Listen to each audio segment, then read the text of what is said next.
Bueno, volvemos a hablar de este avión que se estrelló y murieron los 8 tripulantes. Exactamente, estábamos en comunicación con Ezequiel Sicardi y no lo podíamos escuchar, pero entendemos que ahora sí, Ezequiel, Sofía y Cristian te saludan. ¿Cómo te va? Sofía, Cristian, buenos días para todos C5N, para todos ustedes. ¿Cómo están?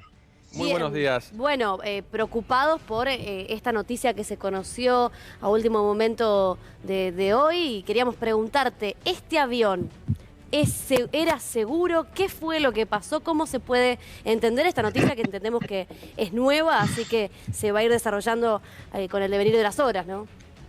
Bueno, lo primero que tenemos que entender un poquito es conocer un poco la aeronave, ¿no? La aeronave se trata de un avión que se llama Antonov modelo 12, Bravo Kilo. Es un avión que salió de la fábrica en el año 71. Es un avión que tiene hoy 50 años de edad. Pasó por diversas empresas, la primera fue Aeroflot, y siempre fue un avión carguero, un avión de 4 motores. Y lo que tenemos que entender nosotros los pilotos, por así decir, occidentales, es que los aviones rusos están hechos para ser volados por rusos, chicos. Yo, como piloto civil occidental, por así decir, no lo puedo volar ese avión, porque de por sí todo el instrumental está en idioma ruso, entonces no sé ni cómo ponerlo en marcha el avión, por así decir, ¿no? Pero para ellos que manejan el idioma, es un avión relativamente seguro, digamos, ¿o no? ¿4 motores tiene? Tiene 4 motores, Cristian, correcto. Al tener 4 motores te da a vos la redundancia de tener 4 plantas motrices a tu disposición. Lo que tenemos que empezar a analizar es qué es lo que pudo haber pasado, ¿no?, con esta aeronave, principalmente teniendo en cuenta que el piloto consigue decirle a la torre de control en su momento, territorio griego, que tenía una emergencia de fuego en uno de los motores, ¿no? Sí. Lo que nos da la pauta a nosotros de que la emergencia se empezó a dar de manera paulatina, ¿no? No fue una emergencia que lo sorprendió a la tripulación como vemos en muchos otros casos, ¿no? Lo que sí vemos que ocurre luego es que la aeronave cae prácticamente de manera en picada, chicos. Sí. Las informaciones que nosotros tenemos hoy a disposición, que son informaciones externas a la aeronave, es la información que aparece en el FlyRadar 24, que es un aplicativo que nuclea todos los aviones del mundo, chicos, medianos, grandes, donde vemos que el avión cae muy abruptamente, cae muy pocos minutos, por así decir, lo que nos da la pauta de que ese avión en algún momento del vuelo pierde control de vuelo. Ezequiel, El avión no cae de manera planeando, ¿no? El avión cae muy bruscamente. te quiero preguntar por el tema de las armas, ¿no? Porque 11 toneladas de armas es significativo y digo, ¿cuánto pudo haber incidido en ese sentido esta carga, ¿no?, de las 11 toneladas? Si analizamos la poca información, Sofía, que tenemos al momento de que el piloto a la torre de control le está diciendo que tiene fuego en un motor, diríamos que la carga no tiene nada que ver con esta situación, ¿no? Okay. Lo que puede pasar después, que es lo que vemos también en las noticias, es que en tierra, luego del impacto, nadie se le pudo acercar a la aeronave porque andás a ver qué tenía ahí adentro, que emanaron a lo mejor gases tóxicos provenientes de esa propia carga, ¿no?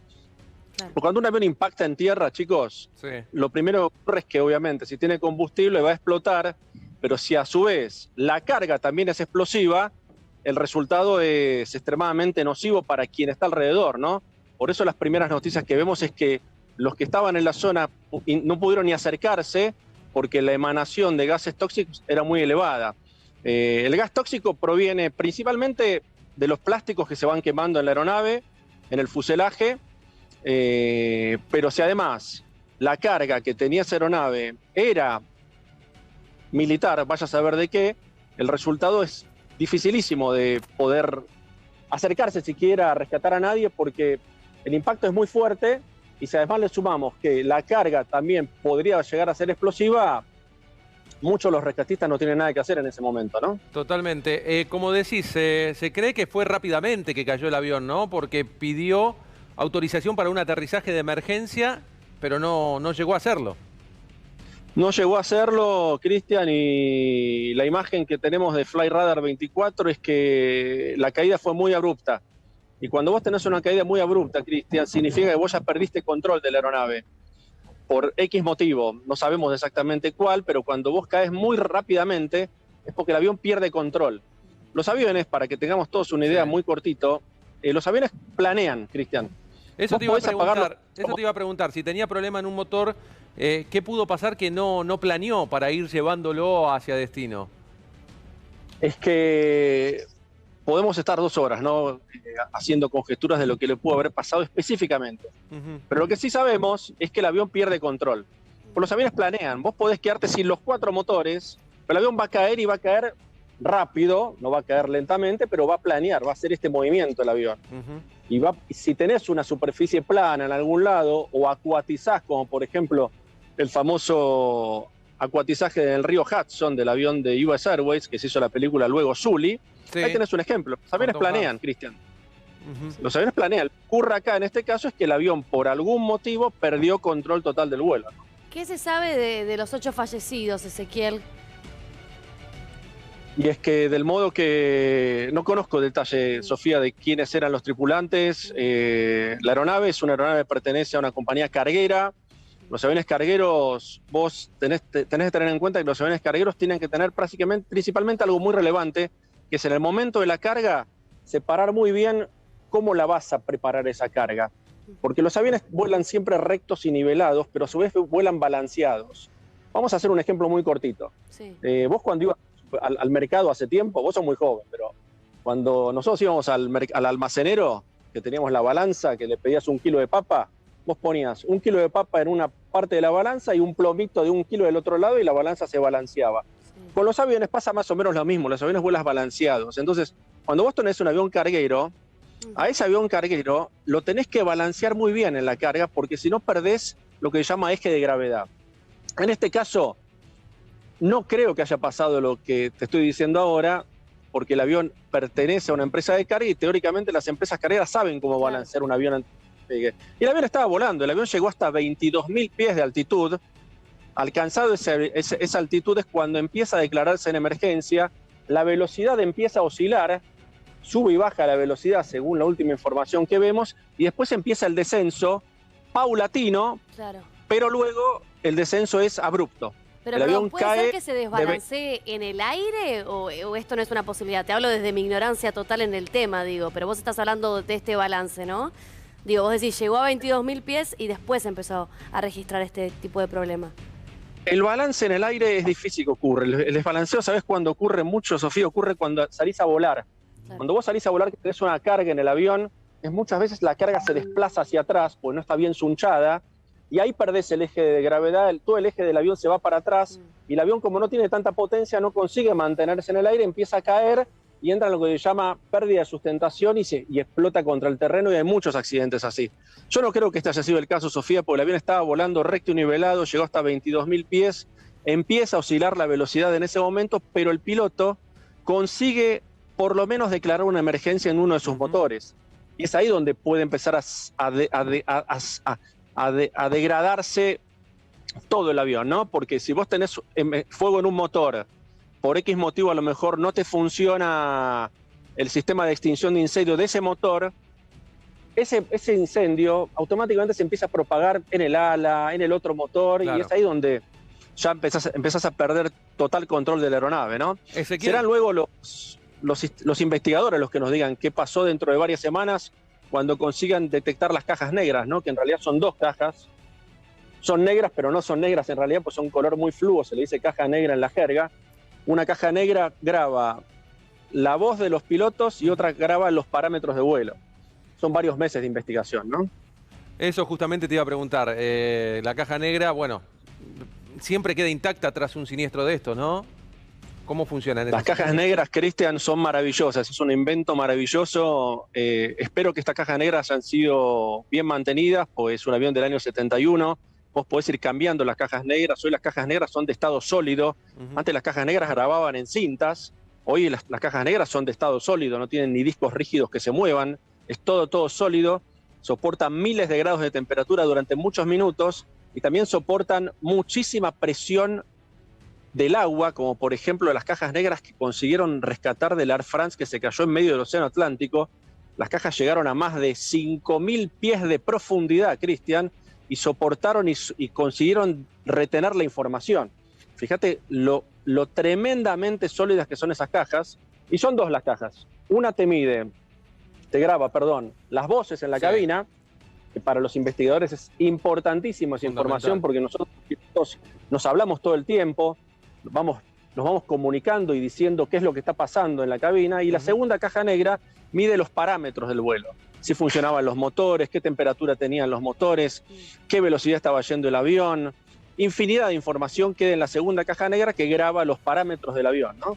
Si las cajas negras estaban bien mantenidas y los investigadores consiguen rescatarlas en varios meses, son los investigadores que en este caso entiendo son los griegos, tendremos información de lo que pasó con este avión, ¿no? Ezequiel, te quiero cambiar un segundo de tema antes de cerrar, porque entiendo que estás en Madrid, corregime si me equivoco, y hay mucho calor y preocupación por todo lo que tiene que ver con el fuego que se da en algunas ciudades ahí y también en Portugal, ¿no? ¿Cuál es la situación? ¿Cuánto hace ahora, siendo las 12:30 del mediodía, ¿no? Allá. 12:30 del mediodía en Madrid, Sofía, la temperatura reportada en estos momentos es de 32 grados y la máxima para hoy está en 41 de pronóstico, con una humedad relativa en el aire de apenas el 20%. Todo el territorio español está sufriendo infinidad de incendios forestales, focos importantes. El más grande está ocurriendo en el sur, en Andalucía, en una localidad llamada Mijas. Yo estuve justamente ayer por la zona, era infinidad la cantidad de medios aéreos que estaban sobrevolando la región, había muchísimas localidades ya siendo evacuadas y todo el territorio europeo está sufriendo calores inusitados. España está acostumbrada a este tipo de temperaturas, pero Francia e inclusive Alemania están sufriendo temperaturas altísimas, están habiendo focos de incendio muy fuertes en el territorio francés, más de 5.000 hectáreas han sido afectadas solamente en el territorio francés. España, para que ustedes tengan una idea, tiene aproximadamente entre helicópteros y aeronaves dedicadas al combate aéreo de incendio forestal entre 80 y 100 aeronaves. Y así todo, no están consiguiendo sofocar las llamas.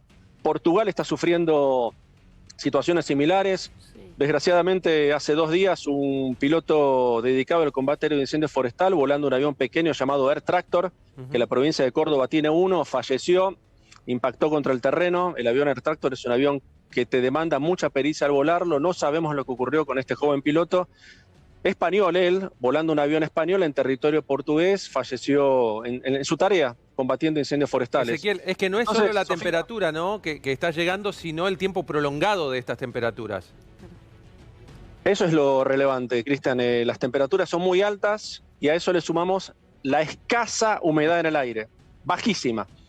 Menos del 20% en gran parte del territorio europeo, lo que propaga aún más las llamas, sumada a la intensidad del viento, porque en este momento, yo que estoy en pleno Madrid, estoy sintiendo un viento importante en superficie y estoy en la ciudad. Imagínate en las afueras, principalmente en el sur, que tiene ya vientos de por sí todo el año. El sur tiene muchísimos parques eólicos, porque los investigadores han visto que hay viento suficiente como para montar parques, pero ese viento, sumado a la baja relatividad de humedad en el aire, sumado a las altas temperaturas, sumado a lo seco que está el terreno, propaga el incendio de manera muy rápida. Eso te iba a preguntar, ¿se esperan lluvias, Ezequiel, en lo inmediato? En los próximos 20 días, 0% de probabilidad, Sofía. Claro, eso es lo preocupante, ¿no? Que no venga un alivio. Y sobre todo, Sofía, Ezequiel, para personas mayores, ¿no? Las personas mayores con algunas patologías que están sufriendo. De hecho, hay fallecidos por esta situación meteorológica. Nosotros no estamos acostumbrados a ver esto, pero es sorprendente lo que les voy a contar, chicos. La energía eléctrica en España es carísima. Y mucha gente, con estas temperaturas, con 40 grados, no consigue prender su aire acondicionado durante el verano, porque de su jubilación de 800 euros, a lo mejor, que es más o menos la jubilación mínima, si vos prendés el aire todo un mes, te gastás 400 euros de energía eléctrica, Cristian.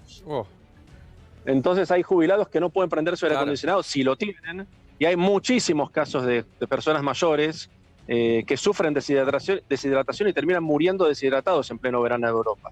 Es impresionante el calor europeo, sumado a que efectivamente muchos jubilados y clase media inclusive no tiene acceso a prender un aire acondicionado todo el día, Cristian. No lo podés prender porque no podés pagar la cuenta a fin de mes.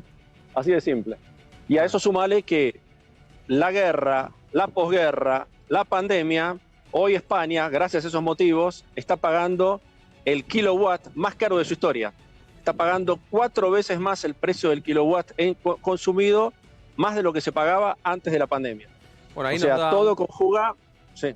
Un panorama de la realidad, ¿no? Porque muchas veces desde acá, muchos dicen, no, pero allá se vive mejor, allá se está mejor. Bueno, tiene sus pros y sus contras. Sí. Nada reluce en Europa, como todos dicen, Cristian. Así de simple. Venir a vivir a Europa te implica infinidad de sacrificios. Vivís en un país con menos inflación, no hay inseguridad prácticamente en muchas ciudades. Miles de cosas son ventajosas, pero sufrís el tremendo sacrificio de llegar justito a fin de mes, justito. No es fácil, salir de tu vida familiar, de tus afectos. Yo soy argentino, ustedes me ven siempre charlando con ustedes. Cristian, para mí es un placer dialogar con ustedes, pero yo a la Argentina la extraño todos los días. Ezequiel, muy amable por tu tiempo. El placer es nuestro de escucharte y muchísimas gracias por esta explicación técnica que nos das sobre la caída del avión y bueno, y lo que estás viviendo allí en España con la ola de calor. Un placer, chicos, y bueno, y a los colegas ucranianos, que Dios los tenga en su gloria, nosotros que somos católicos. Un abrazo grande.